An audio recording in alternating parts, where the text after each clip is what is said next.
The tonight's conversation drama has flooded social media. Every day there's something new surfacing, and there are many think pieces on it. So here's mine. At least I feel like if you're gonna engage, you should at least be learning something from it. Let me point out some things you probably hadn't even noticed.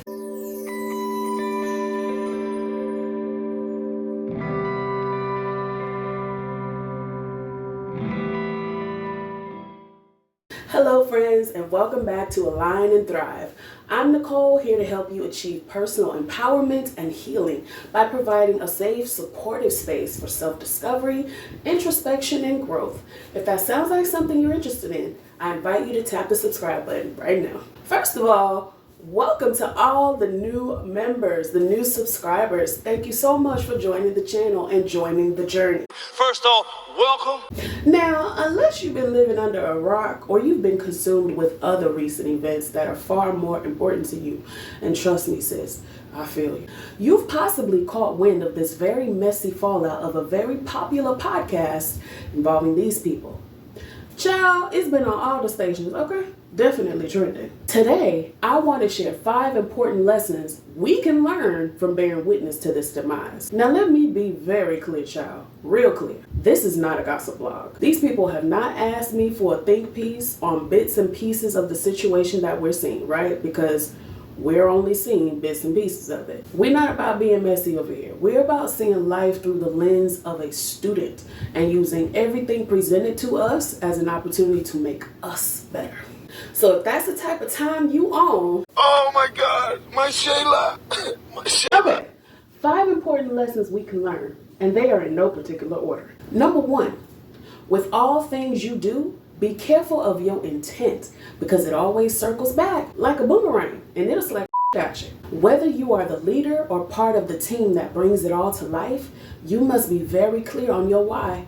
You gotta be real with yourself about why you're doing it because it will reveal you. Problems arise when you're disingenuous about your intent. This is why I never like job interviews. Tell us why you're the best candidate. Actually, y'all hiring and I need a job. I might or might not be the best candidate, child. I'm on time 99% of the time, and I'm liable to call in if I just don't feel like being here, honey. I don't care about you or these patients. I'm not the best at allowing people to talk sideways to me. So my customer service, hey, if they cool, I'm cool. But if they bust, I bust.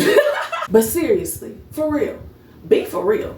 If you're doing it just to get a bag, be real, especially with yourself, so you don't have to wrestle with the guilt when things come up and test your integrity, test your morals and your values. If you're there to make positive impact, then you know out the gate you cannot be bought into behaviors that don't contribute to being a positive impact. Nor can you sit idly by and watch people move funny style or fugazi, because the money is not the motivation for you, and you'll walk away. You move differently when you know what you're here for. Number 2, even when you become the teacher, never forget you're still a student. Life and the universe has a sometimes not so funny way of humbling you and reminding you that it doesn't matter how far you've come, you still haven't arrived. It's levels to it for sure. We're constantly learning and growing and evolving. At least we should be. And just because you've ascended to another level, I know you like to think, yo, don't think. There's always an opportunity to be better. I'm not saying you need to disclose every unflattering piece of information that could possibly be exposed about you. I'm saying there's a way to teach that doesn't require you to be superior to your student.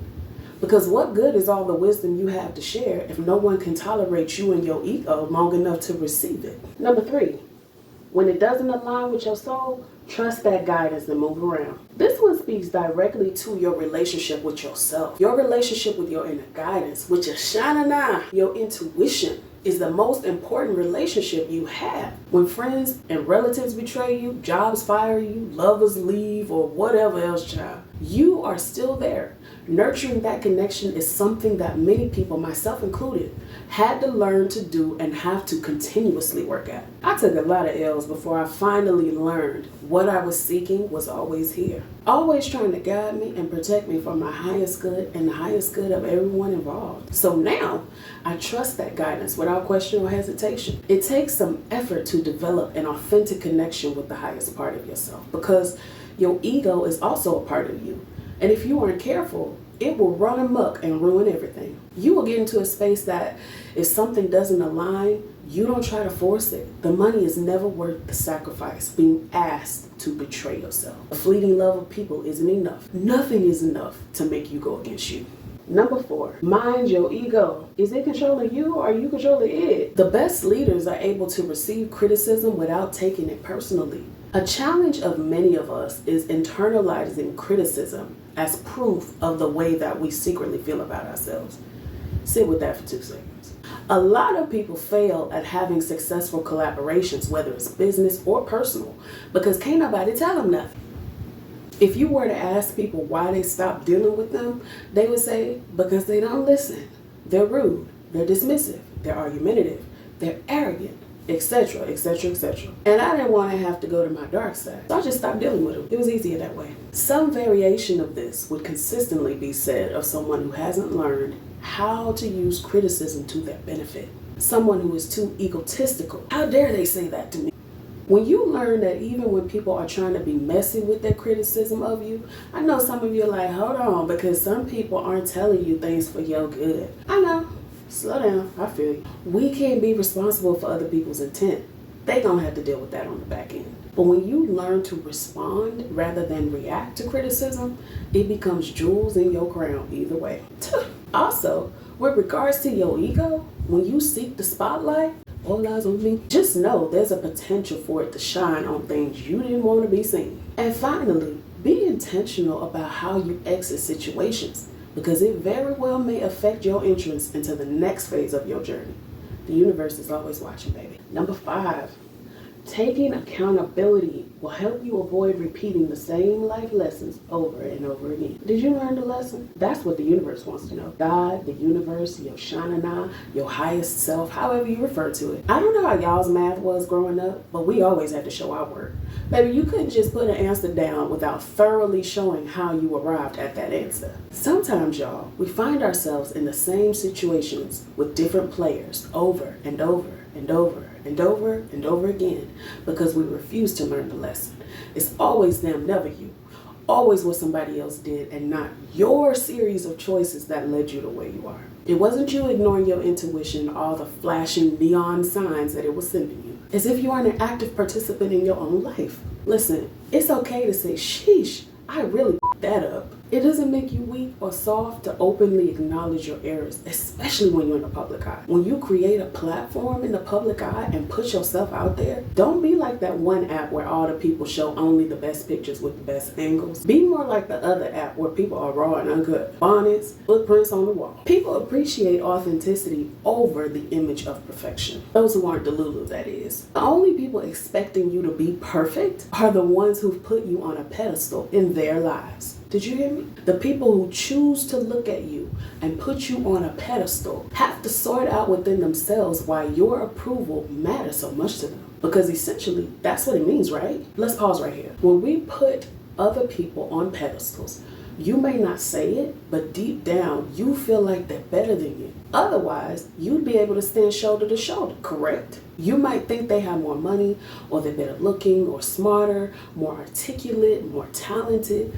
In some way, you compare yourself to them, and you're in the deficit. That's food for thought. Food for thought. The next time you catch yourself saying things like, oh, I expected better from them. Oh, I'm disappointed in them. I want you to ask yourself, why did I put this person up there as if they aren't having a human experience just like me? As if they aren't here to learn, grow, work through things just like me.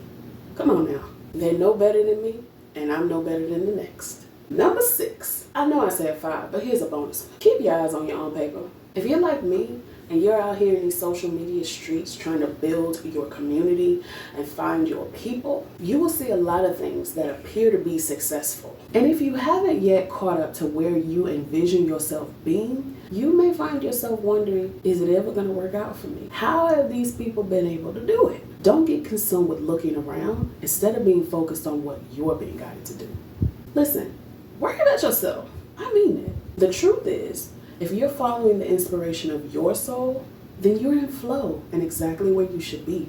Embrace that place, because it is, after all, about the journey, not the destination. I truly hope something has been shared today that gets your wheels turning that inspires you, encourages you, or uplifts you? Leave a comment letting me know which of the 5 resonated with you the most and why. As I always say, you are not a passenger or a bystander on your life's journey.